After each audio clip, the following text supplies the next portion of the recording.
부모 탓할 거 없다. 두 번째, 이 독립성의 가장 핵심적인 주체는 나다라는 걸 아는 거. 지금부터 시작해도 늦지 않다라는 거. 집안에서 경제적으로 능력이 없을 수 있잖아. 엄마, 제 방은 제가 정리하겠습니다. 엄마가 정리해라 어쩌고 저쩌고 얘기하는데, 독립된 주체면 지금 20, 30, 40 넘어가는데도 불구하고 아직까지 부모가 방을 치워주는 집들이 많아요. 전 그건 정말 수족이 멀쩡한데 그 부모도 그거 치워주면 안 된다고 생각해요. 근데 뭐 벌레 나오게 생겼으니까. 그러나 정신 차려야 됩니다. 부모가 나에게 뭘 해줄까가 아니고요. 난 어떤 직업을 찾을까? 당연히 다들 고민하죠. 진지하게 찾을 뿐만 아니라 우리가 어떻게 내가 원하는 직업 다 갖겠어요. 누군가는 뭐 한 달에 월급을 400, 500 받고 싶겠죠. 20대 초임에 무슨 400, 500 주는 데가 어디 있어요. 그런 데 있으면 저한테도 좀 소개해 주세요. 물론 제가 나이 먹어서 못 가겠지만, 때로는 내가 나라는 사람이 더 특별하고 더 좋은 일을 할 수 있는 사람인 것 같은데 그게 안 될 때가 있잖아요. 그러면 내가 할 수 있는 작은 것부터 시작하는 겁니다. 좀 부족하다 싶은 것부터 시작해야 돼요.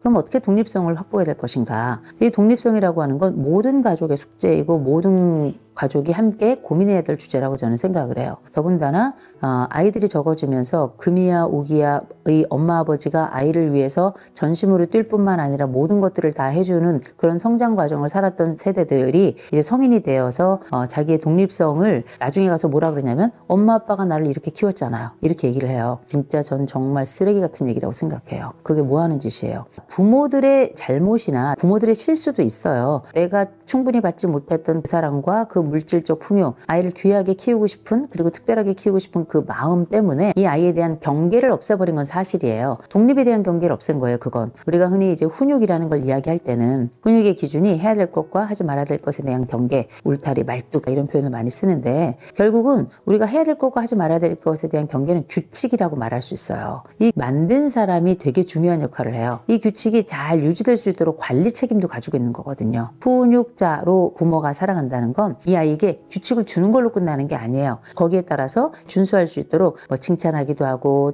일종의 처벌을 하기도 하고, 규칙이 이렇게 균형을 맞추면서 유지가 되는 거잖아요. 이 부모들이 처음에 규칙을 좀 잘못 세운 게 있어요. 정서 규칙하고 생활 규칙을 정말 잘 못 세우더라고요. 애들이 뭐 해도 어떻게 무조건 예쁘다, 잘했다, 너는 잘 될 거다. 잘못한 건 잘못한 거고요. 잘 안 될 건 잘 안 되는 거예요. 무작정 이렇게 이야기한다고 해서 그게 되는 건 아니거든요. 말의 경계 속에서 갖춰야 될 사회적 기준을 깨는 경우, 이거 부모가 잘못한 거고요. 또 한 가지는 아이들에게 요새는 애들이 학원 다니고 막 그러니까 가사 분담도 안 하더라고요. 애가 일단 젖병을 들고 먹을 수 있으면 애 안고 가서 젖병을 싱크대에 휙 집어 던지는 것부터 시작해야 된다고 얘기하는 사람이에요. 그래야 지가 자기 집안에서 멤버로 활동하면서 가정적 책임을 질 수 있는 사람이 되는 거거든요. 그렇게 해서 조금 더 커서 이제 애가 뭐 밥 먹기 시작하면 이유식 먹으면 집어 던지고 싱크대에, 밥 먹기 시작하면 자기 밥그릇 갖다 집어넣고, 그 다음에 조금 더 크면은 신발 정리한다든지 아니면 뭐 자기 방 정리한다든지, 이거 되게 중요하거든요. 이런 기본적인 집안 내에서의 역할을 충실하게 할 수 있도록 도와주어야 이 아이는 사회적으로도 자기의 책임을 회피하지 않고 끝까지 자기 역할을 다 해나가야 되는 거예요. 이런 것들을 부모들이 하지 않았단 말이에요. 너는 아무것도 하지 마. 엄마가 하면 돼. 심지어 도우미 아줌마가 하면 돼. 월급은 뻔한데 도우미 아줌마는 왜 이렇게 쓰는지 모르겠어요.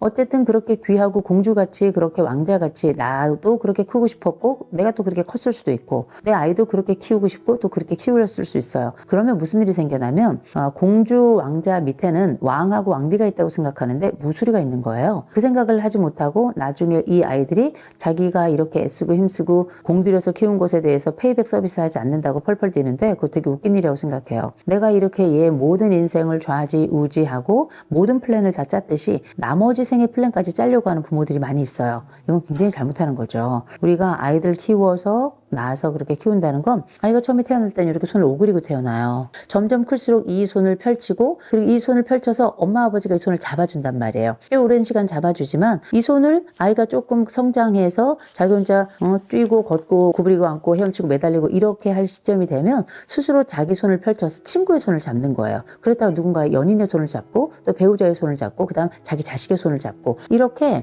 잡는 대상이 성장에 따라 달라지는데, 이 요즘 부모들이 계속 자식들의 손을 계속 붙잡고 있으려고 그래요. 저는 그거 정말 형편없는 일이라고 생각해요. 이거는 인생 규칙을 깨는 일이에요. 자녀의 인생 규칙을. 그 인생 규칙이 뭐냐면 독립성이에요. 이 자녀들이 부모의 손을 더 이상 잡지 않아도 물론 이게 섭섭한 일이죠. 자식의 손이 얼마나 부드러워요. 자식의 손이 얼마나 온기가 있어요. 그 자식의 손을 잡을 때 기쁨이 얼마나 커요. 그러나 부모가 된다는 건 그 자식의 손을 잡을 때의 기쁨도 누려야 되겠지만 그 손을 놓을 때의 아픔도 견뎌야 되는 거거든요. 어떻게 좋은 일만 있어요. 배고플 때 있으면 배 부를 때도 있는 거고, 내가 잘 때가 있으면 깰 때가 있는 것처럼 그렇게 자식들과 함께 살아가면서 그 손을 놓고 잡고 싶지만 그 손을 잡지 말아야 될 때도 있는 거예요. 근데 부모들이 아무 때나 이 자식들의 손을 잡고 평생 그 손이 내 손인 양 그렇게 잡아가려고 하거든요. 정신 바짝 차려야 돼요. 이거는 부모들의 잘못이에요. 그런데 부모들만 잘못이 있는 건 아니에요. 많은 요새 젊은 층들, 제 자녀들이 상담 현장에서 와서 그러냐면, 내 부모가 나를 그렇게 키웠잖아요. 내 부모가 그렇게 키운 게 잘못 아니에요? 제 인생은 처음부터 폭망이었어요.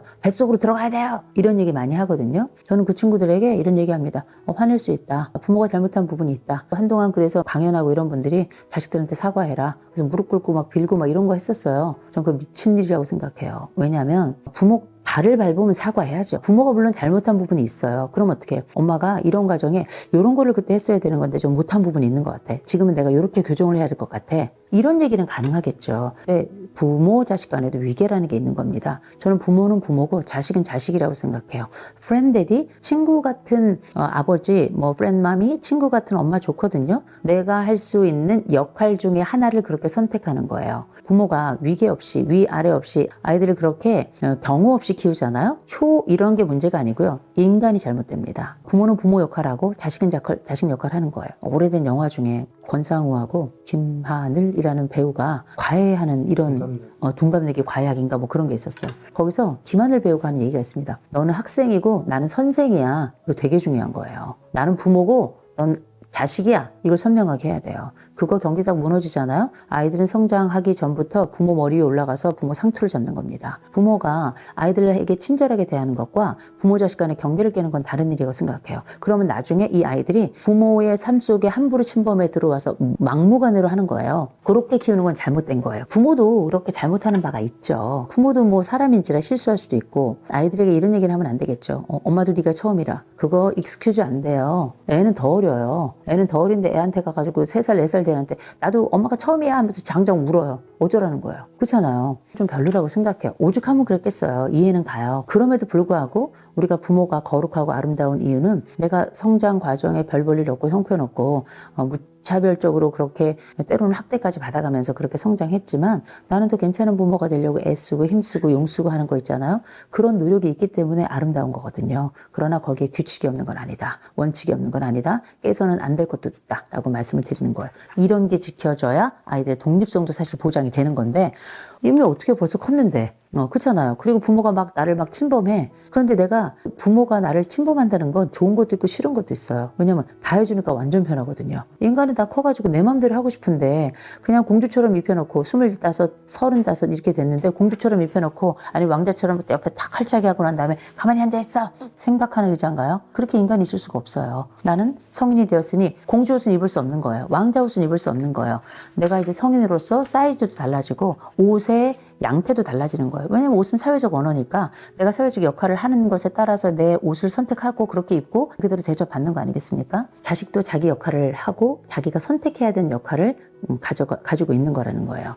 자기에게 주어진 것, 부모가 나에게 미치는 영향으로만 산다고 생각하는 분들 많은데 정신 차려야 돼요. 그건 완전한 비겁한 변명입니다. 심리학 연구에서도 정말 그러면 부모가 미치는 영향이 어느 정도냐? 이거 보통 한 30% 얘기합니다. 31.6%예요. 근데 그거 우리가 뭐 영향 안 받을 수 없겠죠. 얼마나 좋습니까? 교육을 받아요. 다른 친구들을 만나요. 또 다른 어른들을 만나요. 우리에게 주어진 수많은 또 다른 더 많은 더 길고 더 오래된 그 환경 속에 다른 영향을 더 많이 받을 수 있단 말이에요. 그런데 왜 굳이 나는 내 부모에게만 영향을 받는다고 하늘 앞에 서가지고 소리를 질러대면서 나는 뭐 피해자입니다. 나는 다시 뱃속으로 들어가야 됩니다. 왜 그렇게 얘기를 해요? 적절하지 않다고 생각합니다. 오히려 나머지 70%는 내가 내 주변에서 내가 선택하고 나에게 온 것들을 해석하고 받아들이면서 그렇게 내 인생을 만들어 가는 거거든요. 그러니 부모 탓만 할 거 것 없다. 부모가 모질라고 한심해서 그랬을 수 있어요. 그러나 우리의 삶은 우리가 선택하는 것에서 훨씬 더 많이 좌지우지된다는 걸 기억한다면 독립성 역시 그럴 것이다라는 거예요.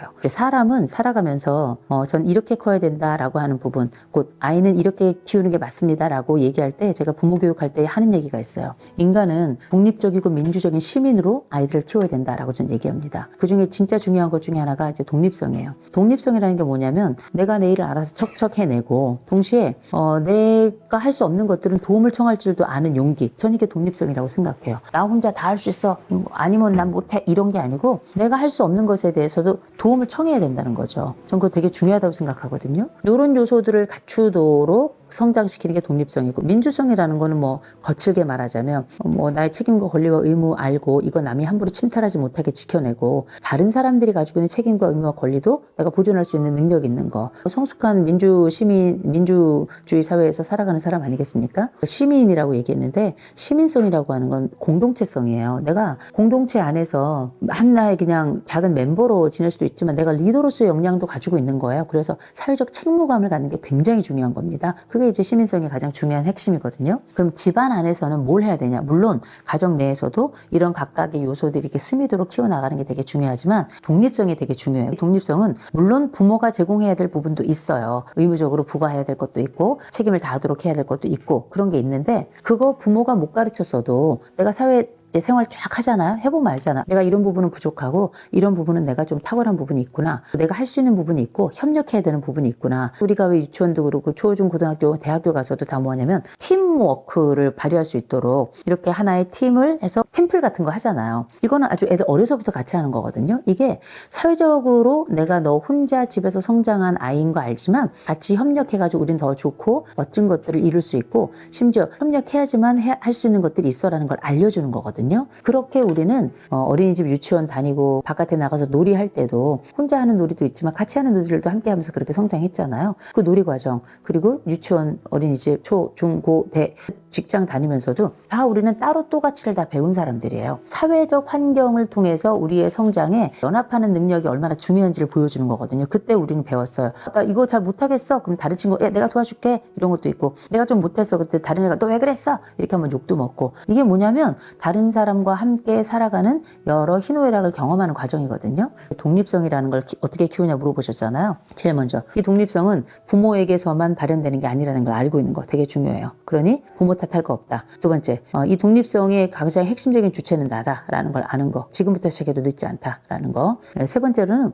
독립성이라고 하는 게 많은 분들이 경제적 독립에 대해서만 많이 생각을 하시더라고요. 주체적 삶을 산다는 건 모든 차원에서의 독립성을 다 구가할 수 있는 거예요. 내가 집안에서 경제적으로 능력이 없을 수 있잖아. 엄마, 제 방은 제가 정리하겠습니다. 엄마가 정리해라 어쩌고 저쩌고 얘기하는데 독립된 주체면 지금 20, 30, 40 넘어가는데도 불구하고 아직까지 부모가 방을 치워주는 집들이 많아요. 전 그건 정말 수족이 멀쩡한데 그 부모도 그거 치워주면 안 된다고 생각해요. 근데 뭐 벌레 나오게 생겼으니까. 그러나 정신 차려야 됩니다. 자기가 성인이라는 걸, 이미 컸다라는 걸, 이 성인으로서 내가 뭘 해야 되는지에 대해서 눈을 뜨고 거울을 보세요. 이미 충분히 나이 먹고 충분히 늙어가고 있어요. 25세면 성장이 끝나고 그때부터 노화가 시작이 됩니다. 아, 내가 나이가 먹었구나. 집안에서 내가 첫째, 둘째, 셋째, 내가 아이라고 생각하실지 모르겠지만 정신 차려야 돼요. 자꾸 집 밖으로 나오라고 하는 거예요. 내 방 정리는 내가 하는 것부터 독립성의 시작으로 생각하고요. 두 번째로는 직업 찾아야 됩니다. 직업을 찾기 위해서 초, 중, 고등학교 때부터 생각해야 돼요. 내가 어떤 직업을 찾을까? 부모가 나에게 뭘 해줄까가 아니고요. 난 어떤 직업을 찾을까? 당연히 다들 고민하죠. 진지하게 찾을 뿐만 아니라 우리가 어떻게 내가 원하는 직업 다 갖겠어요. 그럴 수 없어요. 누군가는 뭐 한 달에 월급을 400, 500 받고 싶겠죠. 20대 초임에 무슨 400, 500 주는 데가 어디 있어요. 그런 데 있으면 저한테도 좀 소개해 주세요. 물론 제가 나이 먹어서 못 가겠지만 때로는 내가 나라는 사람이 더 특별하고 더 좋은 일을 할 수 있는 사람인 것 같은데 그게 안 될 때가 있잖아요. 그러면 내가 할 수 있는 작은 것부터 시작하는 겁니다. 좀 부족하다 싶은 것부터 시작해야 돼요. 나만의 독립적인 영역, 돈도 그렇고요. 매일 아침에 내가 출근하고 퇴근하고 이런 모든 것들이 다 독립적 삶을 살아가는 거예요. 그래서 요는 뭐냐? 제일 먼저 자기 자신 옷 입는 거, 방 정리하는 거, 나만의 직장과 놀이터와 일터 이런 것들에 대해서 스스로 결정하고 거기에 충실히 살아가는 거. 전 이게 독립성이라고 생각합니다. 더 중요한 독립 중에 하나는 아이로부터의 독립이에요. 내가 이제 성인으로 살아가게 될 거 아니에요. 근데 계속 애처럼 구는 분들이 계세요. 자꾸 입에다가 손가락 집어넣고 헤 이러는 분들이 계신데 정신 차려야 된다고 생각합니다. 아이로부터의 독립이 되게 중요해요. 어린아이 시절도 있지만 계속 어린아이처럼 살아가는 분들이 계시거든요. 사람은 원래 누울 자리 보고 다리를 뻗는 거라 내가 아이 역할을 해도 되겠다 싶으니까 아이처럼 행동을 하는 거예요. 아무리 얼굴을 봐도 아이가 아니잖아요. 제가 만약에 어린아이 짓을 한다고 생각해 보세요. 이거 얼마나 코미디예요. 남들이 이거를 정상적인 상황이라고 보지 않을 겁니다. 본인 스스로도 우리가 항상 살아오던 상황 자체가 어린아이 역할을 해도 문제가 없었기 때문에 그 역할을 계속 하는 거거든요. 사람이라는 게 자기 객관화라는 게 굉장히 중요해요. 내가 이 사회에서 이 나이 먹고 나라는 사람은 도대체 어떤 역할을 해야 될 것인가, 어떤 복장을 입을 것인가, 어떤 말을 해야 될 것인가, 이거 선택하는 게 되게 중요하거든요. 역사적으로 내가 누구인가, 사회적으로 내가 누구인가, 이거 만나는 지점을 우리가 정체성이라고 부르잖아요. 아이덴티티 이런 얘기하는데 이건 청소년기에만 찾는 게 아니에요. 전생애를 찾아가면서 역할은 계속 바뀌고 그 달라진 역할에 따라서 나의 정체는 계속 달라지는 거잖아요. 우리가 기억해야 될 게 있습니다. 점점 나이가 들어간다는 건 옛날 어린아이 짓은 끝내는 거예요. 성장하면서 때 지나가면서 20대, 30대 이렇게 넘어가면서도 상욕하는 분들도 엄청나게 많더라고요. 정신 좀 바짝 차렸으면 좋겠어요. 그 입에서 그 욕이 나올 때 함께하는 사람들 또 함께하는 가족들은 그 사람과 함께 동행하는 사람들인데 도매금으로 넘어가는 겁니다. 되게 중요한 거예요. 욕하지 말고 계절에 맞는 옷을 입고 역할에 맞는 옷을 입는 것처럼 나라는 사람이 성숙한 한 성인으로서 보일 수 있도록 자기 스스로를 꾸미고 자기 스스로를 관리하는 게 굉장히 중요해요. 거기에는 눈빛, 태도, 헤어스타일, 옷 입는 방식, 말하는 방식, 매너 이런 것들이 다 포함되겠죠.